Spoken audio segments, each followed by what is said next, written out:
मैं आशीष राज पुरोहित। हम कक्षा 12th जिनके एग्रीकल्चर है उनके लिए एक टॉपिक जिसका नाम agronomy soil and seed discuss कर रहे हैं। हमने इसके 4 भाग पढ़ लिए हैं। आज हम इसका भाग नंबर 5वां पढ़ेंगे। यदि मैं पिछले भाग की बात करूं तो पिछले भाग में हमने मृदा की उर्वरता को प्रभावित करने वाले प्राकृतिक कारकों को पूर्ण रूप से पढ़ लिया था और अंत में मैंने आपको मृदा की उर्वरता को प्रभावित करने वाले कृत्रिम कारकों के बारे में बताया था, जिसमें से हमने 2 पढ़ लिए थे।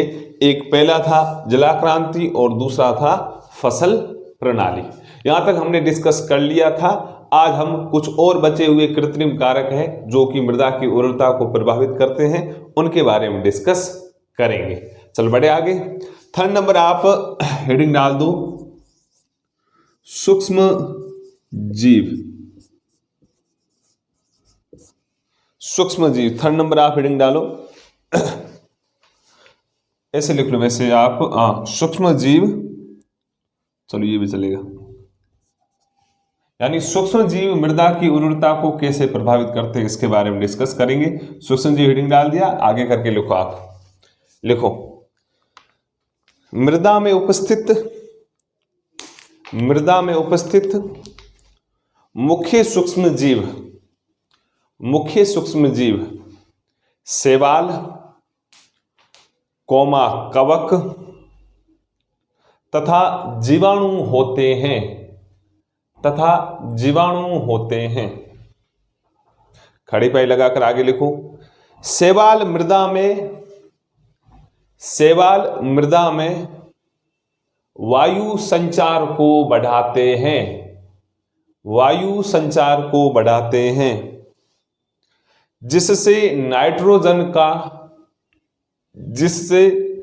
नाइट्रोजन का स्थिरीकरण होता है। आगे खड़ी पाई लगाकर लिखो। कवक मृदा में उपस्थित जटिल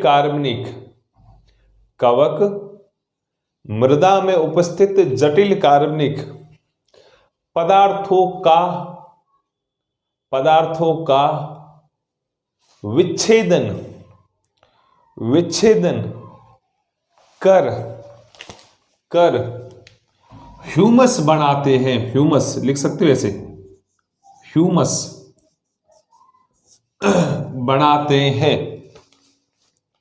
बनाते हैं। ये मृदा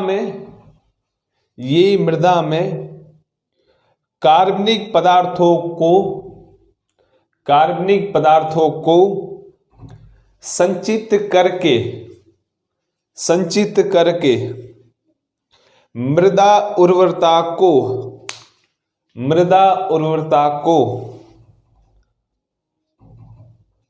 बनाए रखते हैं। खड़ी पाई लगाकर आगे लिखो। राइजोबियम जीवाणु वायुमंडल की नाइट्रोजन का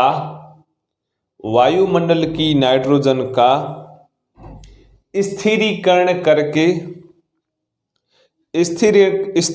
करके पौधों को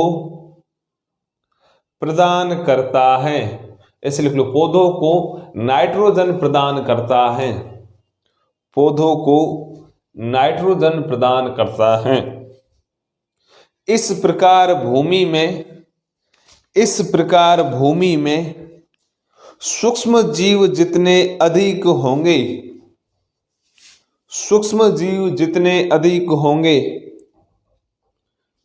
उस मृदा की क्रियाशीलता भी उतनी ही अधिक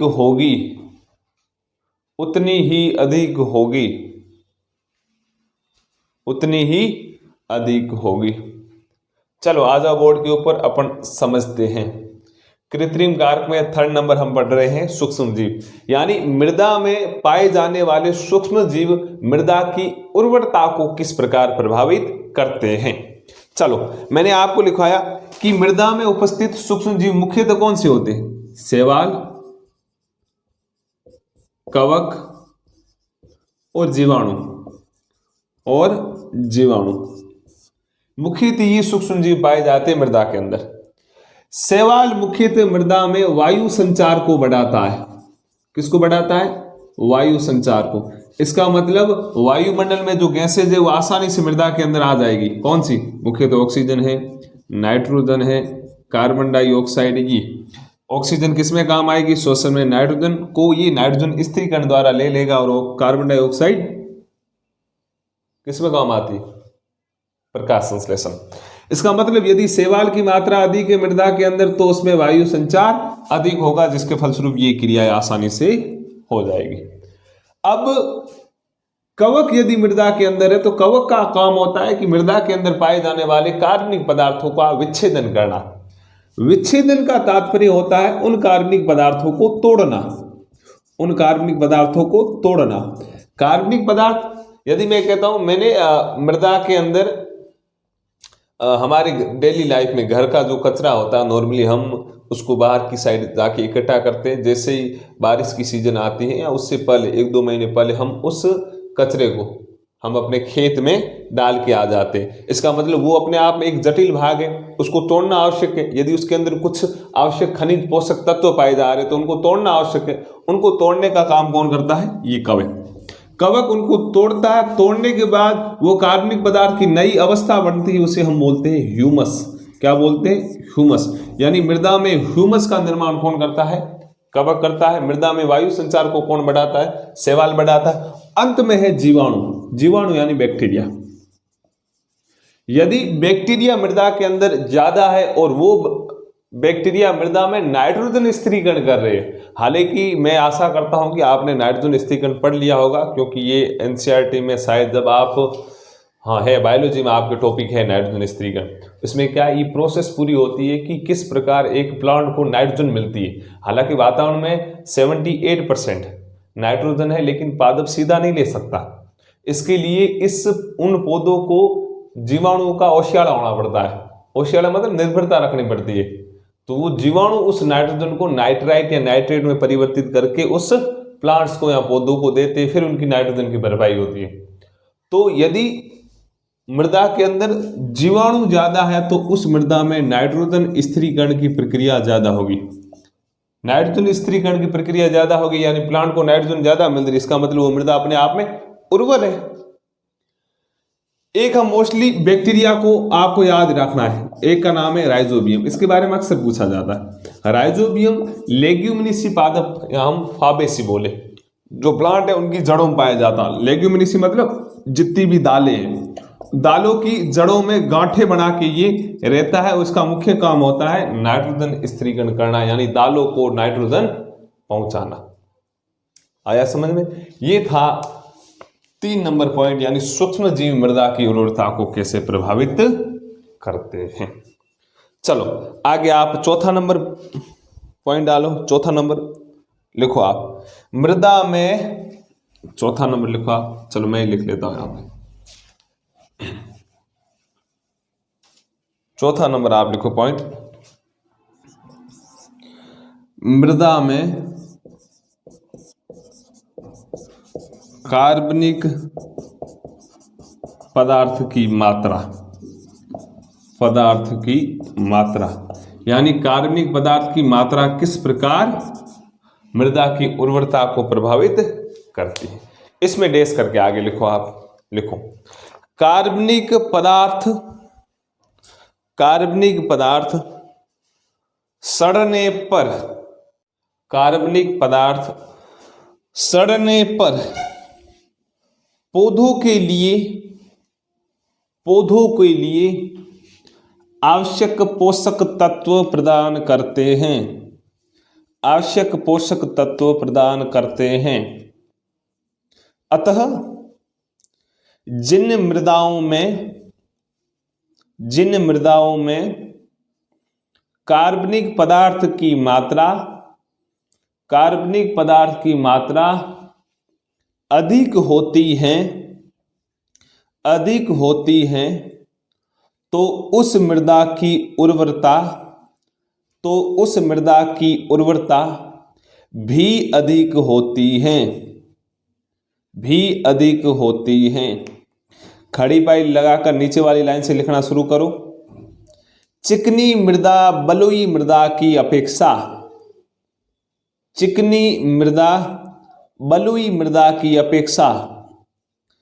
अधिक उपजाऊ होती हैं।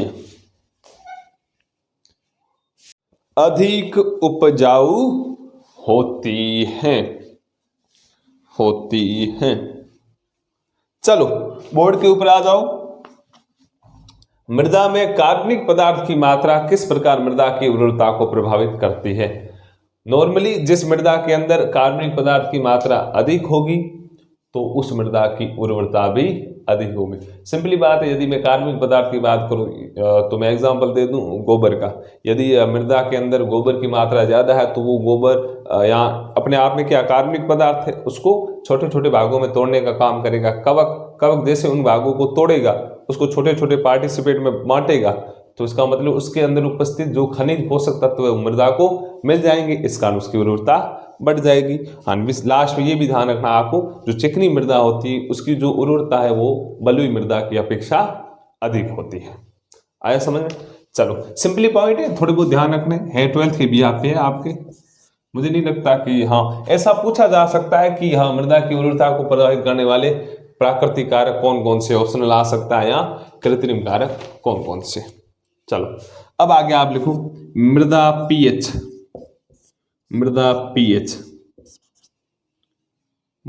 पीएच या सॉइल पीएच, यानी मृदा की जो पीएच है वो मृदा की उर्वरता को किस प्रकार प्रभावित करती है। चलो इसमें आप लिखना शुरू करो। लिखो आप मृदा उर्वरता एवं पौधों को पोषक तत्वों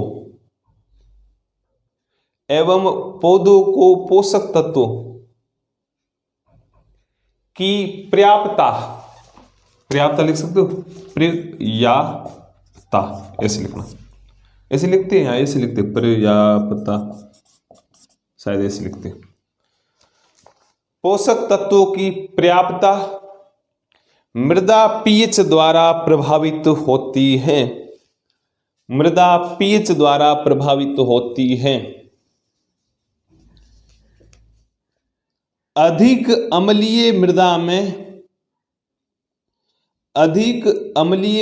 में कैल्शियम और मैग्नीशियम की मात्राएं कम रहती हैं।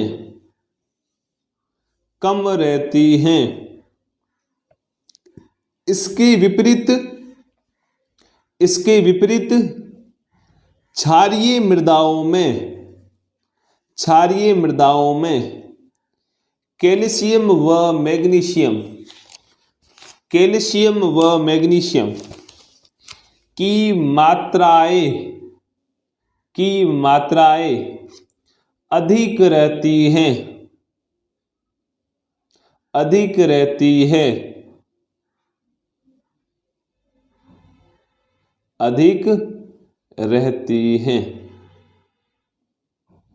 आगे लिखो तथा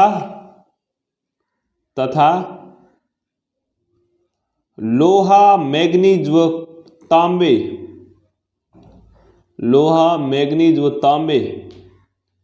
की पर्याप्तताएं कम हो जाती हैं। इस प्रकार इन मृदाओं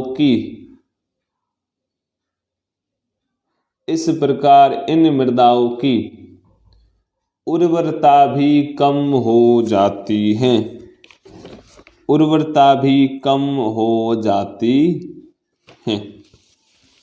ये था मृदा की उर्वरता को प्रभावित करने वाला 5वां पॉइंट, मृदा की पीएच। मृदा की जो पीएच है, वैसे सिंपली बात है, पीएच आपको पता होगा, पीएच बोला जाता है, क्या बोलते हैं, हाइड्रोजन आयन की ऋणात्मक लोगरिथम को हम पीएच बोलते हैं। आपने 10th में पढ़ा होगा, पीएच बराबर -log H+। अम्लीय पीएच क्या होती है कि जिन पदार्थों की पीएच 1 से 6.9 यानी 7 से कम हो, 1 से लेकर 7 से थोड़ी सी कम, वो अम्लीय होते हैं, 7 होते हैं वो उदासीन। उदासीन का सबसे बढ़िया एग्जाम्पल है वाटर यानी पानी, जिनकी पीएच 7 से अधिक और 14 के बीच में होती है, वो होते हैं क्षारीय पदार्थ। मृदा की पीएच मृदा में पाए जाने वाले पोषक तत्वों पर निर्भर करती है। यदि उनके अंदर कैल्शियम, मैग्नीशियम जैसी धातुएं हैं, ये धातुएं किस में आती है? एस ब्लॉक में। एस ब्लॉक की धातुएं अपने आप में क्या होती है? क्षारीय होती है, तो वो मृदा अपने आप में क्षारीय हो जाएगी। यदि क्षारीय मृदा है तो इसका मतलब उनमें अम्लीय गुण कम होंगे, कम है तो ये भी अपने आप में मृदा की उर्वरता को प्रभावित करेंगे, थोड़ा बहुत ध्यान रखना है। चलो लास्ट एक और पॉइंट है, आप लिख लो, एक और पॉइंट है आप लिख लो, मृदा, एक और लिख लो आप लास्ट इसमें, मृदा जुताई की विधि व समय। मृदा जुताई, मृदा जुताई की विधि व समय, व समय, ये लिख लो। यानी मृदा को हम कैसे जोतते हैं, उसकी टेक्निक क्या है, वो किस समय जोतते हैं, ये फैक्टर कैसे मृदा की उर्वरता को प्रभावित करते हैं। चलो लिखो, इसमें डैश करके लिखो, ढालू खेतों की जुताई, ढालू खेतों की जुताई ढाल के लंबवत करने से, ढाल के लंबवत करने से मृदा कटाव कम होता है, मृदा कटाव कम होता है और पोषक तत्व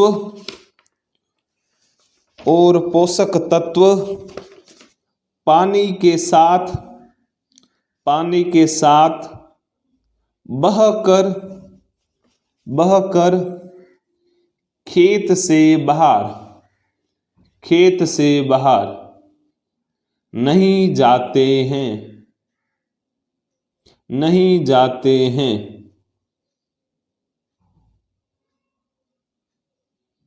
भूमि को उचित, खड़ी पाई लगाकर ऐसे लिखो, भूमि को उचित गहराई तक समय पर जोतने से उसकी उर्वरता शक्ति में वृद्धि होती है।